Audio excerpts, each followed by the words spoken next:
Good morning, Rabotai.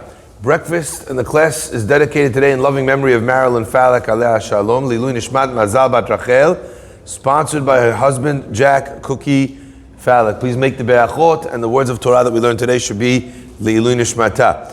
As well, our cold brew is dedicated, loving memory of Sami Sayed, Lilu Nishmat Shlomo Ben Rivka, sponsored by his son, Isaac Sayed. Rabotai, we find a very interesting pasuk that communicates to us a beautiful idea. The Torah tells us that Yaakov gets to this place, Vayikach me'avnei makom, and he takes from the stones of the place, Vayasem mirashotav, and he takes from all the stones in this place. He wants to lie down. He takes from all the rocks and he places them around his head. Rashi says, Asa'an kimin marzev. He made it like a horseshoe shape around his head. He built up a little wall around his head, right? And that was going to protect him. And what was it going to protect him from? Rashi says, because Yaakov was worried about hayot ra'ot, about wild animals. All the Mefarshim asked the same question. If he's worried about wild animals tearing him apart, why is he protecting his head? What, the animal can't come and take a bite out of his leg, out of his torso, right? The animal's going to attack whatever you leave open to it. So, number one, if you're not going to protect the rest of the body, right? Why are you protecting the head? And if you're going to protect the head, why are you not protecting the rest of the body? Fascinating question. Okay. Now, the answer to that question, Rabotai has many different hashlachot, many different ways of understanding it. But I want to look at it together, maybe perhaps in a new way this year than we did last year. Last year we talked about a very powerful idea that Yaakov Avinu understood that the most important thing, perhaps the only thing a person needs to concern themselves with, is having their head protected. The simple idea last year we talked about was this concept that a person's head needs to be in the right frame of mind. And if they're in the right frame of mind, then everything goes correctly. You know, if a person is thinking happy thoughts, they're in a positive state of mind, they live a positive life. They don't think happy thoughts, they're in a negative state, okay? And we talked a little bit about that. A second layer to this idea is the fact that Rabotai, although a person is obligated, as Yaakov Avinu understood, to do everything that they can to protect themselves, that doesn't mean that protection is going to be complete. You know, I've been thinking about this a lot. My wife and I keep talking about this. You know, every time they come out with another answer, another thing that we need to do for the coronavirus, you know, we always think it's so silly. Because on the one hand, you have this, on the other hand, you have this. So you're keeping the subways open, and people are getting, transmitting all over the place. You know, you're keeping but they want to limit the shul to 25 people when there's thousands of people traveling on mass transit. When there's, when you're in the street. So it seems like that the decrees that they're making they actually don't help at all. You know, the masks that we're wearing, everybody's obligated to wear a mask today. Does that sound like a good idea? I mean, we know that the masks can't help for for aerosolized droplets that we know a person could get coronavirus from. So what are we bothering for? You know what the answer is? It's still an obligation on a person to do what you can and to figure out how you're going to work. What do you mean you can't go to shul? You're going to work. You're in the office. The answer is a person says it's essential for me to be at work. I have to make money to feed my family. In the Jewish mindset, as essential as it is to go to work, it's essential to go to the Beit Knesset. Because we know that the same way I need to provide for my family, and in order to do that, I have to go to work. We also understand that in order to do that, we have to come pray, okay? So what do? We do the best that we can. Now, that idea, we do the best that we can, even though it's not perfect, that's what Yaakov Avinu was communicating here. There's some stones over here. I'll take some stones. I'll protect the most vulnerable place on the human body, around the neck, the head. Oh, what do? I don't have enough stones for everyone else. So I shouldn't do anything? You hear that? Yaakov Avinu understands that if God wants him to be safe, he'll be safe. And if God doesn't want him to be safe, he won't be safe. But that doesn't absolve me from doing what I can to be able to take care of myself. Rabotai, what's the halacha? Is it an obligation on a person to have insurance? Let's go before Obamacare. Before anybody who doesn't have money could have walked into a hospital and gotten care on Medicare or Medicaid. A person's not sick. I don't know if I'm not sick. Do I have to be covered? Do I have to be insured? Now we have an obligation to be mishtadel, right? That's our obligation. Does that mean, what do you mean? Guy will tell you, the insurance is not going to cover anything it's not going to cover everything anyway. So what are you bothering for? That's true, but this I could do, this I could afford. I can't get the Rolls Royce policy, but I got the policy that will cover me. I did what I could. Rabotai, this idea of being okay, doing that which we can, even if the job is not perfect. What a special lesson that is. A person thinks to themselves, I can't be the best husband, so I'm not going to try. Nothing's going to make her happy anyway, unless I'm perfect. That's not your problem, that's her problem. Your problem is doing what you could do. I'm not going to be the best father. You know what? I already, look how much time that I lost with them already. I'm not going to be the best. Okay. You can't, you're working very hard. You don't have the, get the 2 minutes, get the 3 minutes, get the 5 minutes. Make the phone call, try and do something. We learned this from Yaakov Avinu. And by the way, it's amazing that we learn it from him, because while you have two brothers and Esav says, Yeshli, I have a lot. What does Yaakov say? Yeshli kol, I have everything. The person that looks at imperfection and says, I have everything, is a person that's always going to put in their effort into making this work. Rabotai, but I think on some level, what Yaakov was saying to us by protecting his head is more than that. Not just protecting the way he feels, not just protecting the way he thinks from infiltration. There was once a time, like if you didn't go to the wrong part of town, you didn't see things that were not correct, right? You didn't go back in the day. You didn't go to 42nd Street, so you didn't see people that were inappropriately dressed. You stayed in your lane, you were fine. Today, the advertisements and the buses and everything comes to your face. Not only that, with one picture, you can visit every level of Gehinnom if you want, right? With one click of the button, with one swipe of the finger, you could go wherever you want, right? So a person today, they don't need to leave their space. They could sit in their space on their couch and do all the avonot in the world if they want, Rabotai, okay? So the question becomes, how do we protect our heads from infiltration? On one level, it's about the tumah and the things that are inappropriate that are out there in the world.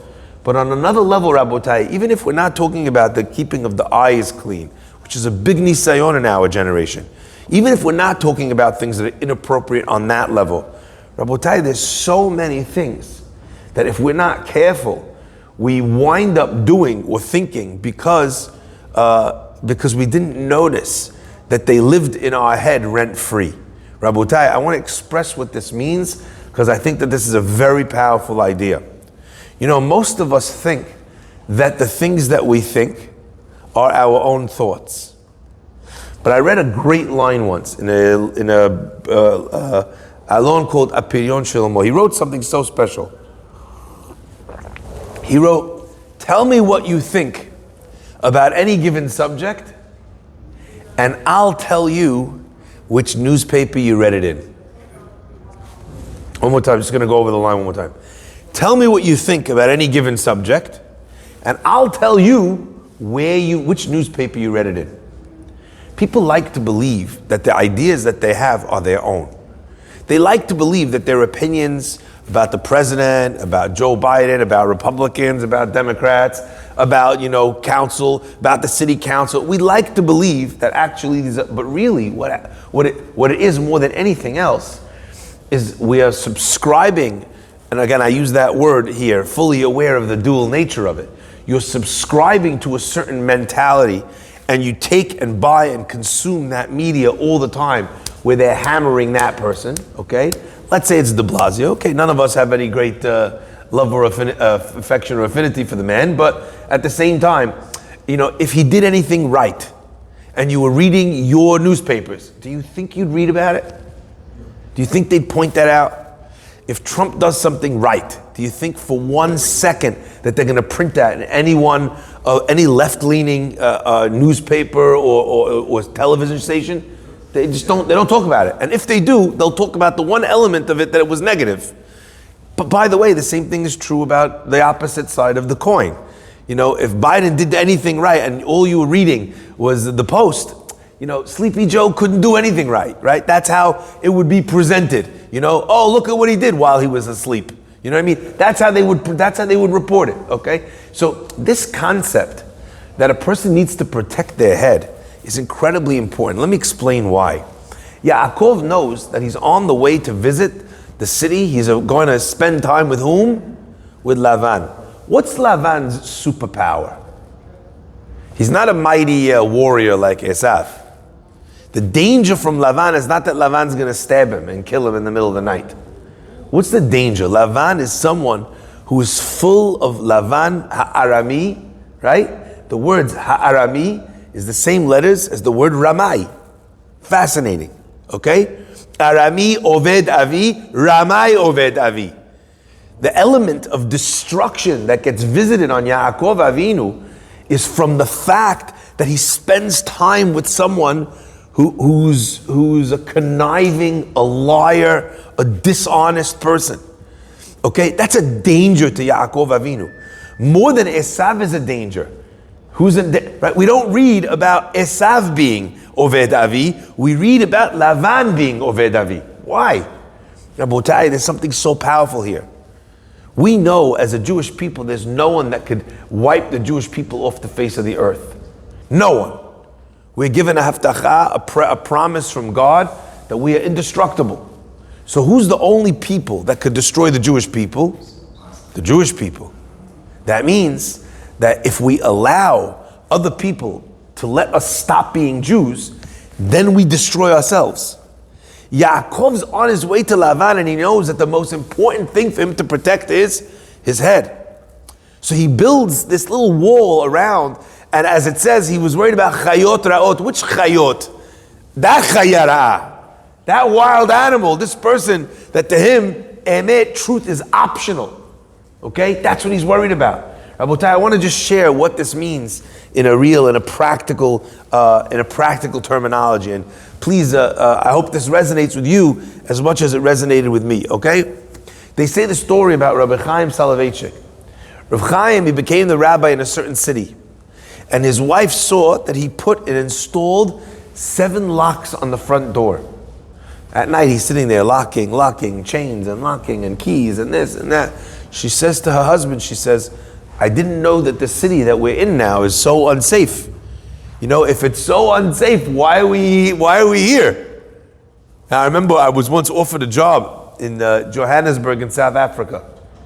And the guy was trying to convince me that it was safe. A friend of mine. So he says, what are you worried about? He says, you have around your house, you have an electrified fence. An electric fence. He goes, and if the guy by chance gets into the electric fence, it's not a problem. He says, your pit bulls will get him. They have the dogs, the attack dogs. And if somehow he manages to get past the dogs, it's not a big deal. Everyone in our city, the downstairs of the house is locked off from the upstairs. So when you go to bed at night, you lock the downstairs so they can't, if they got it down, they can't get, and if the guy gets upstairs, so big deal, you have a shotgun. From the comfort that this guy, like they said, you know, with nechamot like this, who needs enemies, right? So you sit, the guy is giving you such comfort that look how safe it is, right? So his wife asked him, what are you out of your mind? You're bringing us to a city where you lock the door 7 times? Yeah, you bring us here? It's so dangerous. Rav Chaim says, the reason why I installed the locks on the door is not because it's dangerous. It's not because someone's going to break in. It's not because someone's going to steal anything. It's not because someone's going to hurt us. He says, it's just that I noticed after we moved here that the people here don't treat aniyim, poor people. They don't treat the needy. They don't treat the people with any kavod. No one's happy to help. No one wants to be involved. He says, and I feel that that's a poison that we can't let into our house. So I installed all these locks. So every night before I go to bed, I spend 5 minutes locking the front door to remember that what's outside should stay out of our home. And that theory and that idea and that way of life should not penetrate our way of life. Now, what always bothered me about this story is, if his wife asked him to leave because of the danger of some petty thieves that might steal the little that they had, why didn't she ask him to leave for that? If we're in such a city, we should leave. You know what the answer is? That's his job. His job is to change the people. But until he changed the people by teaching them a better way, right? He still had to put the effort.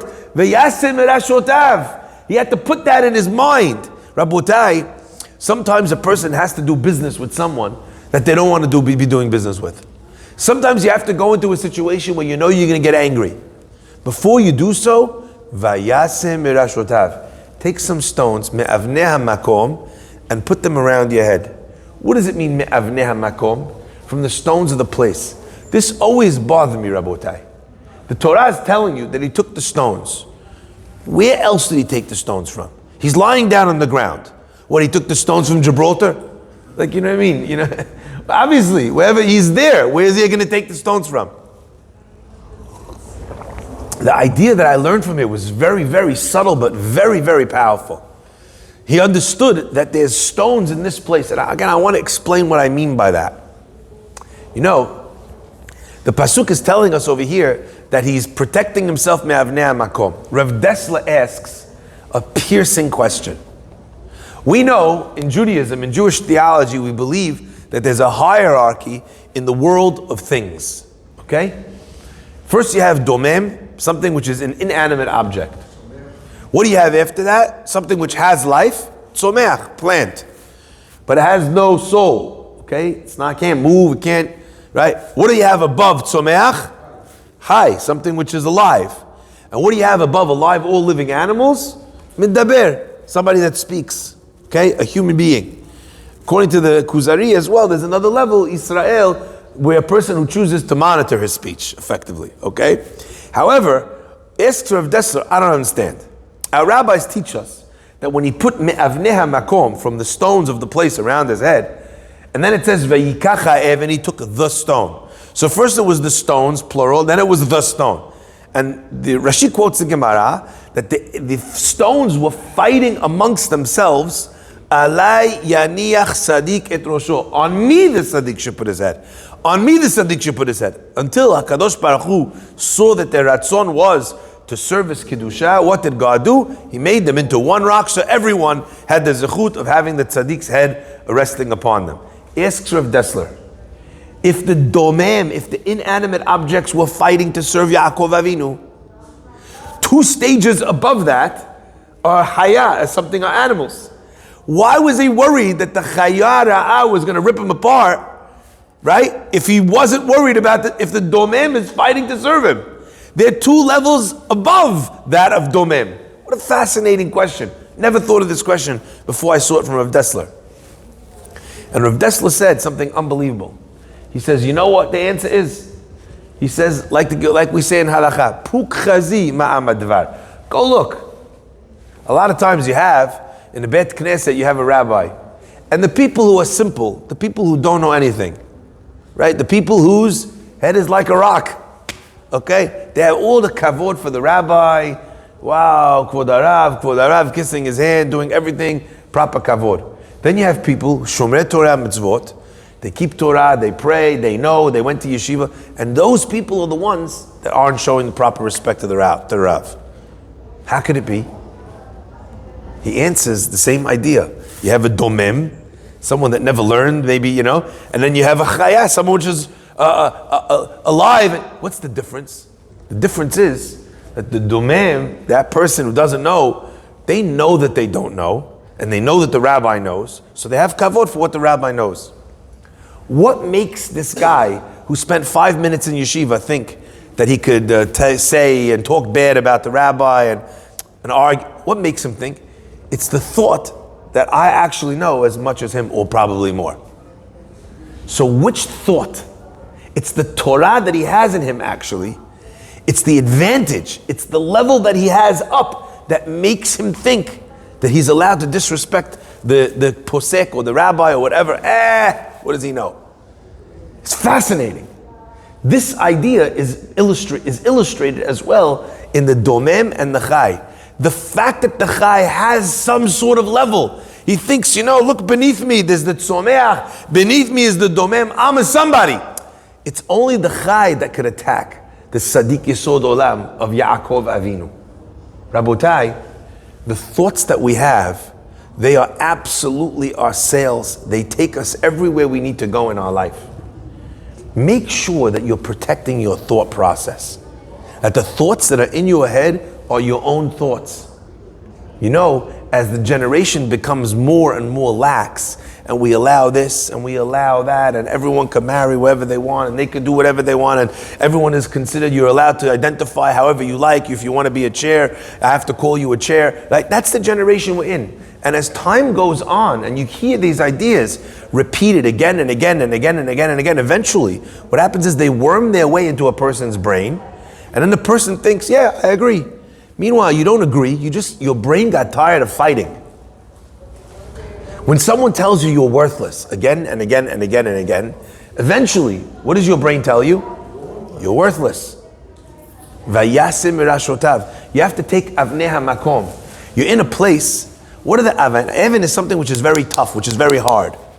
You want to be able to not be swayed by other people's opinions. You want to be able to read a newspaper article and not be dictated to, and not be someone that's sold on everything they say. Take me'avnei hamakom. What do we call them? We call them cold, hard facts. You surround your head me'avnei hamakom with the immutable, the unchangeable, the clear elements. You heard a story, don't read the guy's piece on the story, the bias on the story, the interpretation of the story. What did he say? What did he do? What are the facts on the ground? Let me make up my own mind. Yaakov Avinu prevents himself from being swayed, from being ish emet, by only surrounding his head with avnei hamakom, with the hard facts, so to speak, the immutable, unchangeable things of that place. And he understood that wherever he went, that was going to be something that he would need to do. He gets to the city of Lavan, and Lavan's trying to lie left, right, and center. So what does he do? He says, listen, this is what I know. I want your daughter. I want Rachel. I want her to be the younger one, because each thing I know, if I don't specify it as clearly and as strongly as possible, then there's going to be some manipulation. As soon as it's not clear, it's already bendable. I said I want Rachel. What do? You make a name change at the Sefer Torah. You call your daughter Leah Rachel. You call your daughter Rachel Leah, and now you fulfilled the contract. You understand? Rabotai, there used to be in Israel, they didn't like to let Sfaradim come to the yeshivot. The Ashkenazim, unfortunately, back in the day, they didn't like to have the Sephardic kids come to the yeshiva. So they would put on the thing, what's your name? What's your name? It would say at the top. What's a family name? And if your family name it didn't end in itz or ski, then they knew that you're not from there. So and then Baruch Hashem, now it's much better. But this is how it was back in the day. There were literally yeshivot that had quotas of how many Sephardim they would accept. Okay, it's a stain, unfortunately. He's smiling, he knows. So what did they do? So Sephardim got smart. They changed their name. Farhi became Farchowitz. Right? Farchovsky. Right? Easy. So the schools caught on. So what did they do? They put, what's your name? And then they put Shem Kodem. What was your name before you changed the name? Right? So what did they do? Sephardim changed their name twice. No, Rabotai, you have to understand, this is something Yaakov understands. That if there's any wiggle room, right? What are they going to do? He'll change it. He'll change that idea of trying to find the cold, hard facts. Your children come and they're fighting with you. He did this, they did that. First try and figure out what happened. What are the avnei hamakom? Your wife is fighting with you about something. What's the avnei? What do I really know here? What's objectively true? When a person does that, then suddenly the deepest problems that we have actually are much easier to be able to navigate in a true and clear way. And that's what it means when it says, "Vayikach me'avnei hamakom vayasim merashotav." Your life will be guided by the thoughts that you think. Make sure they are your own. Baruch Adonai Le'olam. Amen ve'amen.